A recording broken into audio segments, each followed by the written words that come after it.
Oi, pessoal, meu nome é Cássia Regina, sou professora de Física aqui do Pré-Vestibular Social do CEDERJ e a gente vai começar o nosso capítulo 11. A gente vai falar sobre a terceira lei de Newton, A gente já começa com essa figura memorável de Isaac Newton segurando uma maçã e a gente lembra da história dele que é o seguinte: está debaixo de uma macieira, a maçã cai e ele pensa, essa maçã não caiu por acaso, ela foi atraída pelo planeta Terra.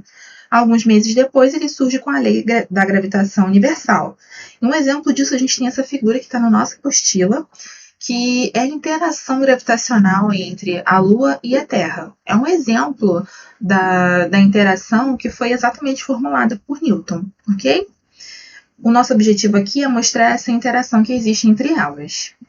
Aqui a gente tem uma outra interação, que é do foguete com os gases e tal. E aqui no momento que a gente está gravando essa aula, é um domingo, e no sábado a gente teve o lançamento de um foguete tripulado numa parceria da NASA com a SpaceX, que o objetivo é levar o foguete para fazer uma viagem tripulada e trazer de volta as suas partes quase todas, né?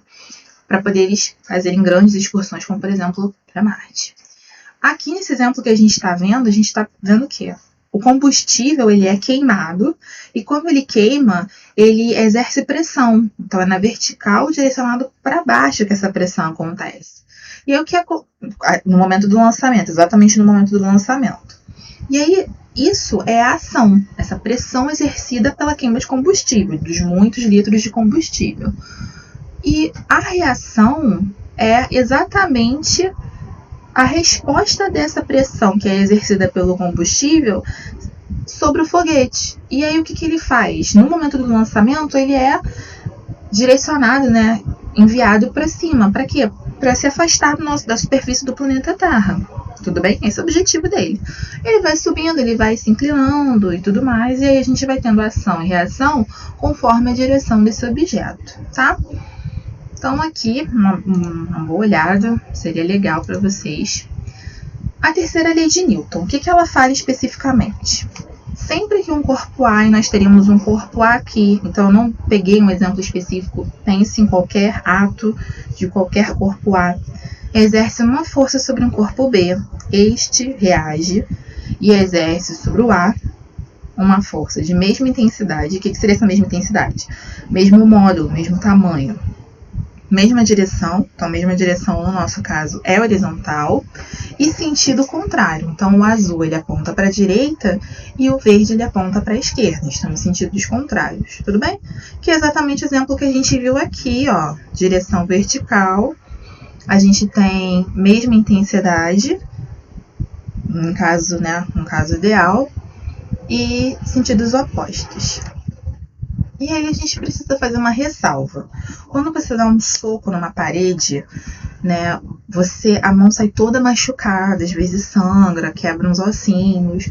Por quê? Porque pouquíssimo daquele soco que você deu na parede é absorvido pela parede e não é devolvido com a mesma intensidade. Quando a gente pensa num soco no rosto, na cara de uma pessoa, isso já precisa ser um pouquinho melhor avaliado, porque a pele absorve, você vê aí a deformação do rosto, então existe uma absorção desse soco aí nesse caso. Então precisam ser várias condições ideais para a gente ter certinho a ação e reação ali acontecendo. Exemplos de forças comuns que a gente viu no nosso capítulo 9, na primeira lei de Newton, com ação e interação. Então, a ação do peso com a reação aqui no centro da Terra, a ação da fátia reação, a ação das normais, as reações. E nessa nossa tirinha, a gente tem a atração no cabo de guerra. Então, eles estão puxando os dois times. Quando eles fazem isso, a gente tem a atração aqui puxando a corda e eles sendo puxados pela corda através da atração. Então, temos aí essas forças de interação. Uma rápida olhadinha que a gente vai ter para entender como é que funciona essa mola aqui, tá? A gente pensando numa balança que a gente compra na Casa e Vídeo. A gente sobe nela e ela cospe pra gente a nossa massa. Essas interações que estão existindo ali, são interações de normal. Essa nossa balança é uma balança que vai ser tratada como tração, tá? Como assim? Então, vamos aqui rapidinho ver. Tenho duas molas idênticas, mesmo comprimento, mesma constante da mola, que seria o quão fácil ou difícil é esticar ela. E eu vou colocar um bloquinho de 250 gramas. A bolinha fica fazendo isso, mas eu vou parar ela. E outro de 50 gramas, também ficaria balançando, mas eu vou parar ela também. E aí, claramente, você observa o seguinte, para a mesma mola, se eu coloco 250 gramas, ela se estica mais. 50 gramas, ela se estica menos. Então, essa é a ideia da nossa balança aqui. O que a gente vai ter? Vamos pendurar o pezinho. Se for maior massa, a gente vai ter uma marcação maior. Se for menor massa, uma marcação menor. Então, o que a gente vai começar? Essa nossa balança, entre aspas, que é o dinanômetro. Ele mede assim, ele é uma balança. Ele está medindo a massa. Penduramos o peso, separamos os corpos para começar a avaliar e olhamos aqui o nosso pezinho. O que a gente tem? Peso para baixo, para cima tração. A gente vai tratando aí esse dinanômetro e vamos pensar como tração. Massa de 20 kg do peso, o que a gente tem? Peso é mg, massa 20, gravidade aproximadamente 10, porque nós estamos aqui na Terra, 200 newtons. Beleza? A tração, ela vai ser igual ao peso, porque ninguém está ganhando. Nem a tração puxa mais, nem o peso puxa mais, ele está em repouso, obedecendo a primeira lei de Newton da inércia. Beleza? O nosso segundo caso, ele ainda se encaixa na lei da inércia. A gente ainda está falando sobre a primeira lei de Newton. Então, o que a gente tem? Grande característica absurda do movimento retilíneo uniforme. A velocidade é constante. Baixa, alta, nula, é constante. Temos um elevador, o mesmo dinanômetro, o mesmo peso, velocidade constante. Se é o mesmo pezinho aqui, pezinho não força-peso, mas o mesmo manilha, o mesmo objeto, a massa ainda é 20. E aí a gente tem de novo, tudo que puxa para cima igual que puxa para baixo. Ainda temos uma força resultante nula, porque ainda é a primeira lei de Newton. Peso, calcula do mesmo jeito, tração igual ao peso, ainda temos 200 newtons. Esse nosso outro exemplo, a gente já tira ele da primeira lei de Newton e traz ele para a segunda. Ou seja, nós temos sim aceleração, e neste caso ele é direcionado para cima verticalmente e possui 3 metros por segundo ao quadrado. Então, sim, nós temos força resultante sim, e a gente precisa pensar. Se tem força resultante, tem uma força que é maior do que outra nesse caso, porque nós só temos duas. Então, uma tem que ser maior que a outra para ela ganhar, entre aspas. E aí, como ele está subindo, quem puxa para cima está ganhando, seria a tração. Então, a tração é muito maior, tá? Observem que o peso continua aqui com o mesmo tamanho. Então, a tração é maior. Então, como é que a gente calcula essa força resultante? Tração menos peso é igual a MA. Então, a força resultante é o que puxa para cima que ganha menos o que atrapalha. MA. Peso continua 200, porque nós não saímos da Terra, porque ele continua com 20 quilos.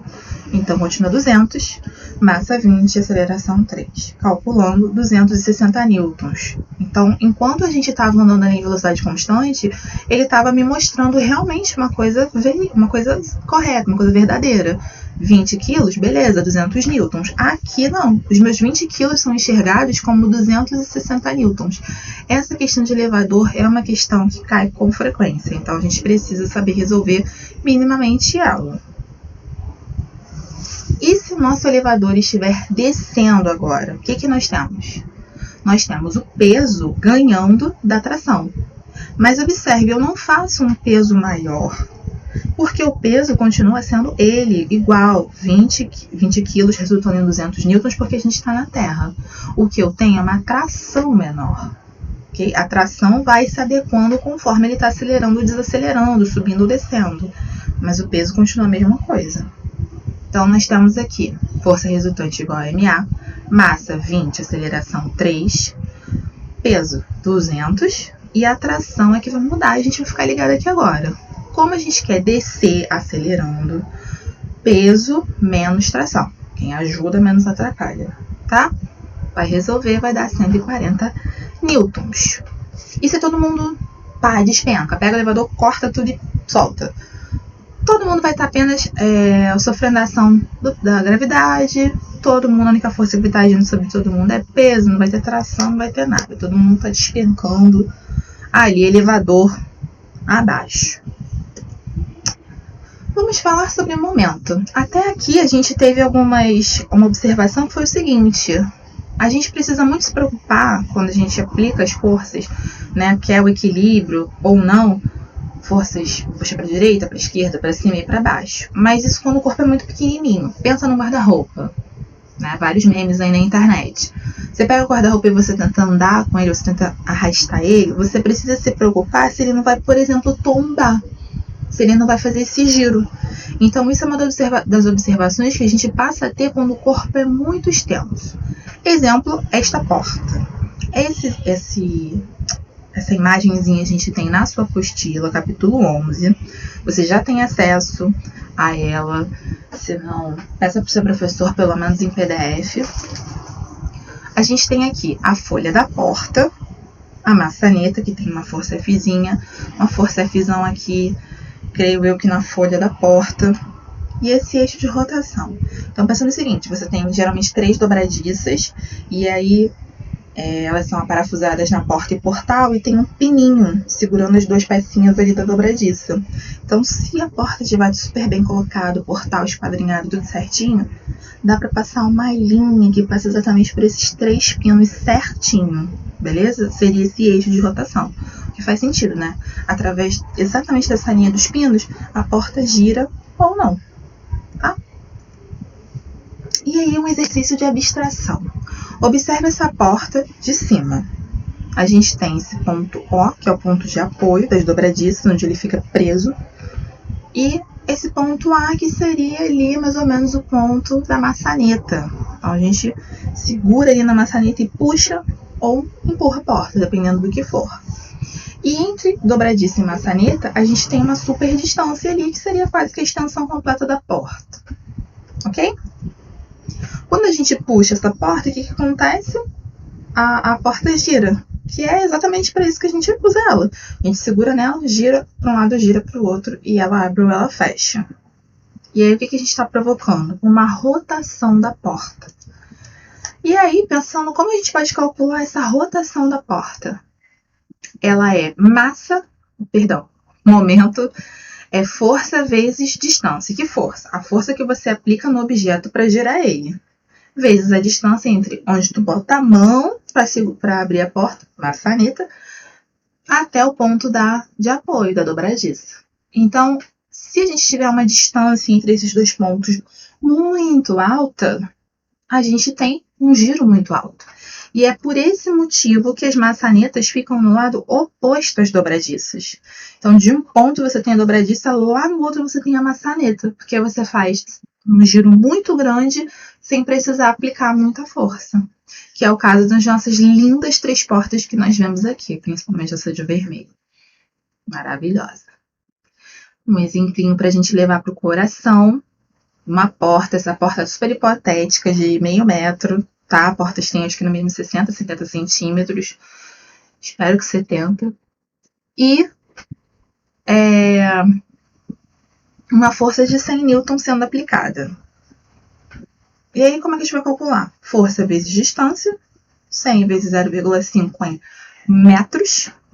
E aí, nosso momento, a nossa vontade de girar sai em 50 newtons-metro.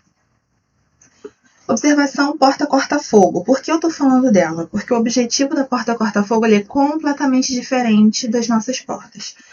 As portas geralmente têm objetivo de vedação, de segurança. A porta corta-fogo, ela também tem esse objetivo, mas ela, além disso, precisa estar muito preocupada com a segurança.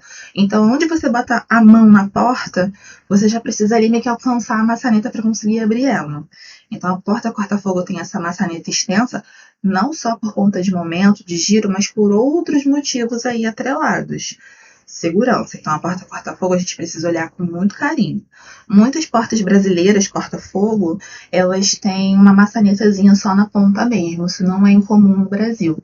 A ABNT relacionada a segurança de incêndio, essas coisas relacionadas a isso, ela permite que as portas sejam assim no Brasil, desde que elas resistam a um certo tempo o incêndio. É isso que mais importa.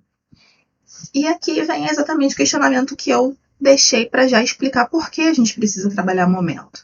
Temos um armário aqui branco, simples, clean, e a gente precisa pensar no seguinte: existem forças verticais agindo, e se esse armário está em equilíbrio parado, guardando suas belas peças, aí, o que puxa para cima vai ser igual ao que puxa para baixo. Então, o conjunto dessas forças vai dar zero. Para a direita e para a esquerda, a mesma coisa, mas a vontade de girar também. Você não pode estar o tempo todo segurando ali, apoiando no armário, que pode ser que o armário tombe, ok? Então, depende aí como é que a gente vai ter essa dinâmica. Então, o momento, a vontade de girar em relação, por exemplo, a esse ponto de apoio A, também tem que dar zero, porque ele é um corpo extenso. Ok? Espero que tenha ajudado e qualquer coisa é só me chamar.